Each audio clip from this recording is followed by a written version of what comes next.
श्रीमद्भारत संहिता अध्याय 13 के 18वें श्लोक में श्री स्वामी अनुभूत देव अनुरागी जी महाराज परमहंस सहज योगेश्वर जी समझा रहे हैं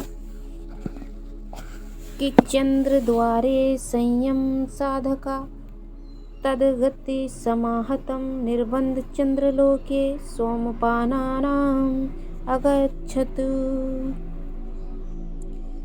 श्री गुरु महाराज जी कहते हैं कि हे निर्बंध चंद्र द्वार में संयम करता है,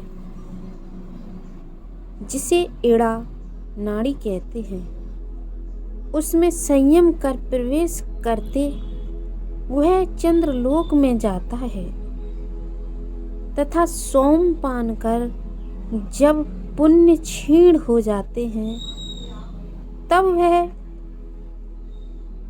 इस मृत्यु में आकर फिर नाना योनियों में भ्रमण करता है, यानी कि मृत्यु लोक में आ जाता है।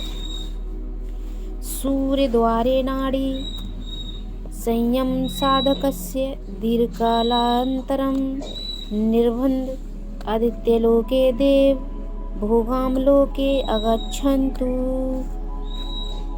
परम विवेकमान सद्गुरुदेव भगवान 19वें श्लोक में प्रसन्न चित्त होकर कहते हैं कि हे निर्बंध, जो सूर्य द्वार में संयम कर साधक आदित्य लोक से होता हुआ देवलोक में जाता है,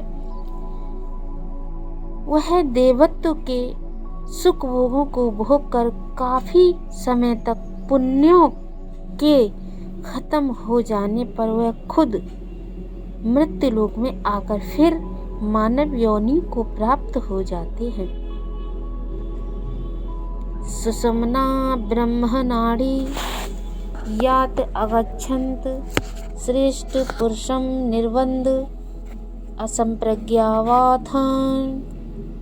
अवगवन च स्वतंत्रतम।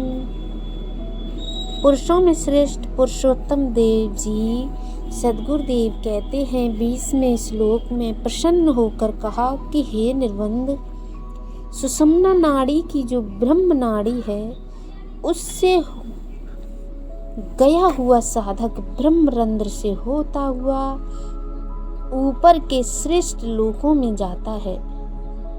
वह नित्य अभ्यास से असंप्रात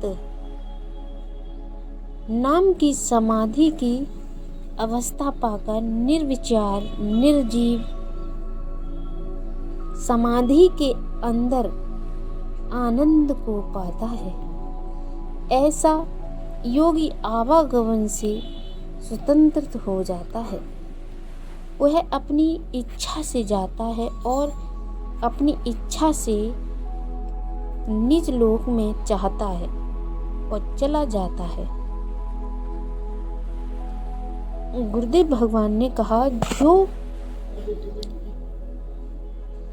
स्वरों का ज्ञान जानते हैं उसे चंद्रलोक यानी कि इड़ा नाड़ी से संयम करते हुए प्रवेश होकर उसका सोमपान पाकर जब जाता है तो वह मृत्यु जब लौट के वहां से वह चंद्रलोक में जाता है जो इड़ा नाड़ी से जाता है और फिर वहाँ का सुख सोमपान करके वापस दोबारा आता है, तो फिर वो मृत्यु लोक में नाना प्रकार की योनियों में भ्रमण करता है। ऐसे ही सूर्य नाड़ी से जब होता हुआ जाता है उसके द्वार से, तो वह देवलोक में जाता है।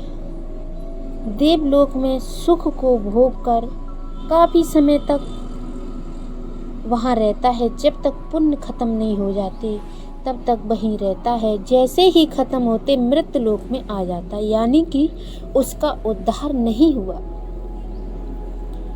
और ब्रह्म नाड़ी होती है जो ब्रह्मरंध्र से होकर ब्रह्म नाड़ी से जो साधक जाता है वो अपनी इच्छा से इस संसार में आता है और अपनी ही इच्छा से जाता है और हमेशा उस प्रभु के परम आनंद में